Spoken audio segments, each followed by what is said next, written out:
Well, that is an extremely sobering film. So we have about 15 or 20 minutes to take questions. Would anyone like to start? Yes, please. And the demonization of Russia that's taking place in Putin, are we not headed into much more dangerous times than what we just saw here? Well, the gentleman posits the possibility that a President Hillary Clinton might take us into even more dangerous places than you've just seen depicted.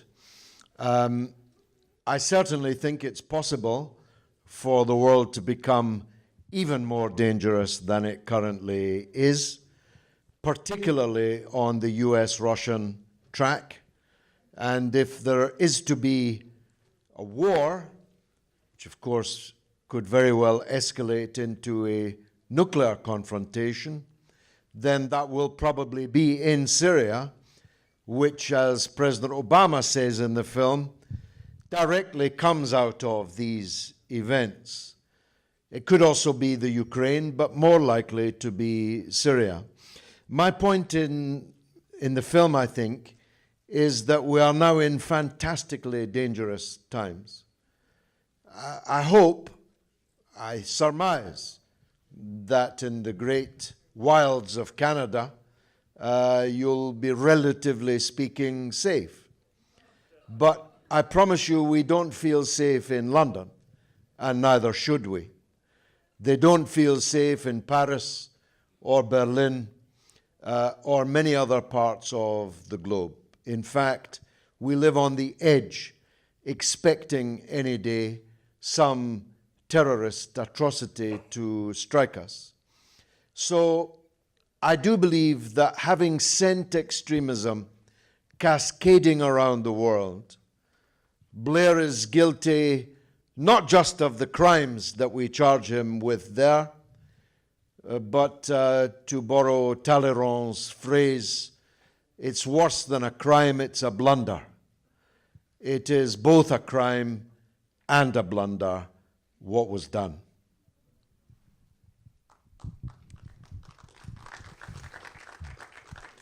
There's two questions. We'll start here and then come to you, please. I don't want to distract from the topic of which your film, which has come here, but what your film raises is the danger of populism when somebody sweeps to power and they're so charming that everyone's sort of like wrapped around their finger and it goes so wrong.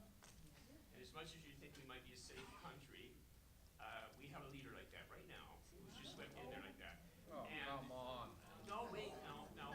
I'm a supporter of Trudeau. But, you know, your film tells me things start out good, but we've got to keep a watch. We've got to keep a watch. There's no guarantee. We don't just be a leaf on the stream once it's going. I think the media's been good here. They were questioning him, and they're still supporting. And his popularity is higher than when he was elected. And I think he's doing a really good job so far. But, you know, let's keep a watch. Do you have a question, or would you like to ask a question? Okay. Would you like to say something in response? Only briefly, I really don't think it's fair to compare Trudeau with Blair, but you are right to say that the price of keeping it that way is eternal vigilance. The point I make in the film is that even in a democracy, you can still have a coup. Blair took complete control of the state at that crucial, critical juncture. You heard Craig Murray, the former ambassador, say that he put to the head of the Foreign Office, "What's all this about WMD? It's not true, is it?" And the head of the Foreign Office Middle East Department replies, "Of course not, it's bollocks." Well, why didn't he tell us it was bollocks? If he had, there would have been no war. If the Foreign Office chief had said, "This is all a lie, our Prime Minister is telling us," well, the Prime Minister would have fallen and there would have been no war. Ditto the generals and other officials now that told the Chilcot inquiry, "Oh, it was all nonsense. We knew it was nonsense. We knew it would be a disaster. If they'd said so at the time, there would have been no war. Why didn't they say so? Because the elected Prime Minister had seized effectively total control of the state, giving a lie to those conspiracy theorists who abound everywhere, who think that political leaders are not really the leaders in the first place, that there's some mysterious Masonic Illuminati conspiracy that actually is making the decisions. Blair made the decisions. Obama's making the decisions now. Don't let them off the hook by imagining that they're mere puppets. Yes, please. How is the film being received in England, and what are Jeremy Corbyn's chances? Well, Jeremy Corbyn, of course, is the now leader of the Labour Party, a friend of mine for almost 40 years. He's had a very difficult 12 months thanks to Tony Blair, who has activated all his support networks to try and destabilize and overthrow him. But he has come through, and I think he will go on and do well when the next election comes. The film has been very well received in England. It's the #1 bestseller on iTunes and Amazon. I don't yet know what that means because I haven't seen the sales figures. I don't know if it means we sold 100 or we sold 100,000. I'm hoping it's the latter. But it has been very well received indeed. Of course, the big cinema chains haven't shown it, only independent cinemas and art house cinemas.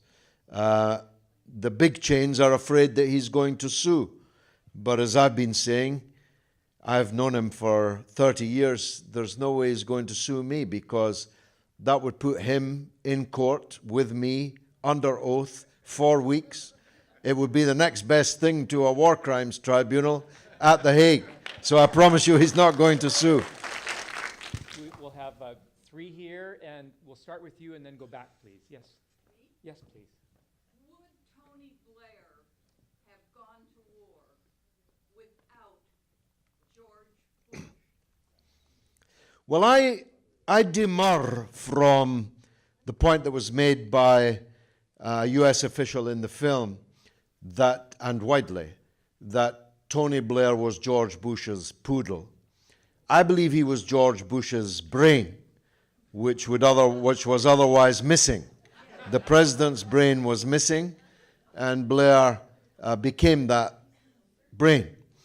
I believe that just as Blair led Clinton unwillingly into the Yugoslav war, Blair definitely helped to drag and pilot the Bush administration through the Iraq war, and perhaps perversely, David Cameron, who's the subject of my next film, did the same with Obama over Libya. So I don't think you should think that the British were the, slightly civilizing, slightly moderating tail of the dog. I believe they were the head of the dog. Yes, please. What's happened to Campbell? All these people have prospered. That's one of the galling things. The only people who lost their jobs as a result of all that you have just watched were Greg Dyke, the former head of the BBC, Piers Morgan, the former editor of the Daily Mirror, and me. We were the only 3 people sacked after all that. So Campbell has gone on to great riches. When Blair goes to these dictatorships, he offers a package deal. You get the politics from him, the legal work from his missus, Cherie Blair, and the public relations work from Alistair Campbell. It's quite a deal. Cherie Blair didn't get much airing in the film, but she is quite an important figure in this, in her own right. I wish we had included, people say to me, is there anything you left out you wish was in? it would be the story of Mrs. Blair when asked to cut the ribbon at the opening of a supermarket in Australia. The management offered her a trolley and gave her 3 minutes to go around the store and have anything that she wanted. Most wives or husbands of statespeople would have sedately put a packet or two of biscuits or cornflakes just for the sake of it. But Mrs. Blair went round the supermarket like a tornado, sweeping entire shelves into the trolley, and emerged with a mountain of goods. In Australia, what was she going to do with them? Send them back to England? I don't know. But Campbell, Mrs. Blair, Tony Blair, Jack Straw, all of them are working together now for corporations and despotisms all over the world. And yes, at the back, please. The lady asks if there's any chance he could end up in The Hague. The answer is yes. There are existing torts available in the International Criminal Court, but there are some problems. First of all, up to now, you have to be black to be tried at the ICC. I'm not making that up. The only people who have been tried and convicted at the ICC are black African tyrants, little tyrants, not big tyrants like the ones we're talking about here. And secondly, a case at the ICC has to be brought by a state. It cannot be brought by an individual. But if you think about it, conditions are maturing where quite a few states might actually bring proceedings against Blair at the ICC in The Hague. If I were advising, which I'm not, the president of Russia, for example, I would say to him, well, they're always attacking you. Why don't you repay them in their own coin and bring war crimes charges against Tony Blair at The Hague? Can't be done with Bush because the US doesn't recognize the ICC. The immediate prospect is for a large number of private prosecutions of Tony Blair brought by the bereaved families of the British soldiers who were killed or maimed there. And the basis of those cases will be the Chilcot report, which was utterly damning for Blair and the war party that he represented. So Blair will be in a lot of courts over the next months and years. And I hope, please God, that I live long enough to see him in the big court at The Hague. Yes, please. Yes, the lady actually preempted my question, but what I would, and you've given the answer, but what I'd like to ask is, I think it's fair to say, and you probably agree with me, that Canada is seen as a peace-loving country, as a relatively neutral power with soft power. Now, what is it, do you think, that we could do to bring about and precipitate something like this? I mean, I personally would have wanted to see Bush before I saw Blair. And, you just explained that they do not recognize the ICC. They've got people like Uhuru Kenyatta there, of Kenya, and as you quite rightly said, the African leaders go first. Well, I think it's very important that Canada returns to being what it used to be before recent years. I'm sorry to tell you, if you don't already know, that over the last decade or so, Canada's name has been mud all over the world. I gave a speech, one of my comrades is here, in a church in Vancouver a few years ago. You can see it on YouTube, in which I, at greater length, dilated on this point. But you shouldn't think that Canada has a good reputation in the world now, because it doesn't.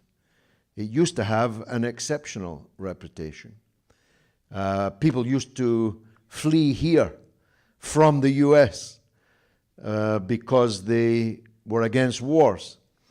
Then it became the order of the day that if you fled here, the Canadian government would send you back, or in my case, lock you out and forbid your entrance into the country. That's why there was great rejoicing in the world when the Harper government was no more. And I think it's important that Prime Minister Trudeau takes Canada back to the extremely high reputation that it used to have.